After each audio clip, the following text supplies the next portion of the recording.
Pagdating naman sa mga negosyong may kinalaman sa teknolohiya, hindi rin nagpapahuli ang mga Pinoy. Tulad ng mga cellphone reloading station na talaga namang connect na connect sa kanilang mga suki. Sa panahon ngayon, isa na nga sa pangunahing pangangailangan natin ang cellphone. Kaya dapat lagi itong may load. At dito nakasilip ng pagkakataon ang iba nating mga kababayan para kumita. Ang V-Mobile, nakaisip ng paraan kung paanong sa pamamagitan lang ng isang telepono at isang SIM card, maaari nang makapagbenta ng load ng kahit anong network. Ang kaibahan nitong V-Mobile, gamit mo yung cellphone mo, makapagbebenta ka ng lahat ng klase ng prepaid, cards at saka electronic, para magkaroon ka ng negosyo. Taong 2008, nang simula ng V-Mobile ang negosyong ito. Ang sistemang gamit nila, all-in-one load service, kaya one-stop shop ang kanilang serbisyo. Kailangan mo rito, at least meron kang cellphone, meron kang maliit na puhunan, hindi mo kailangan ng malaki, although pwede rin maging malaki ang puhunan mo. Yan ay depende sa kung plano mo sa negosyo.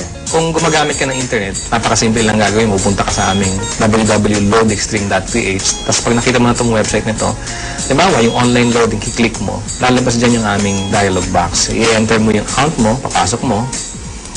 So, in this case, pipiliin ko na lang, papasok ko yung aking sekretong PIK. Tapos mamimili ako ng produkto. Tapos, lalagay ko yung cellphone number. Kiklik mo ngayon yung send load. Pag okay natin, yun na. Pero paano ka nga ba kikita sa negosyong ito? Halimbawa, may magpapaload sa iyo ng 100 pesos. Ang babawas sa load wallet mo ay 90 pesos lang. Ibig sabihin, may 10 piso kang kita sa bawat 100 na i-reload mo sa iyong customer.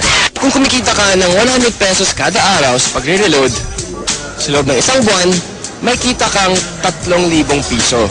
Anip, tulad ni Peewee, na nakatuwaan lang daw noong una ang reloading business. Kasi nabuhat kami, nung nag-start kami noon, magbabarkada lang kami. So every night magkakasama kami. Nakakatuwa. Nung 5 lang kami nagsimula. 5 members na kami. Kapatid ko, mga barkada ko. Tapos ngayon nagulat ako, yung 5 tao nagsimula niya. Ngayon, ano na kami? Almost 100,000. So actually, nag-drag pa siya ng 100,000 members. Ngayon, sa simpleng pagpindot-pindot lang daw niya ng cellphone, kumikita raw si Peewee ng mula 1,000 hanggang 5,000 piso kada linggo. Ano pang hinihintay niyo mga kapartner? Oras na para ang hilig niyo sa paggamit ng cellphone, pakinabangan niyo rin at maging isang maliit na negosyo. Kung mas pinili mo na lang manatili sa bahay ngayong summer, narito ang isang kapaki-pakinabang na tip. At dahil mainit ngayon, alam kong hindi nyo maiwasan na gamitin ang inyong mga aircon. Ito ang isang tip para makatipid kayo sa pagkonsumo ng kuryente. Ilagay sa timer mode ang aircon at iset sa 2 hanggang 3 oras lamang.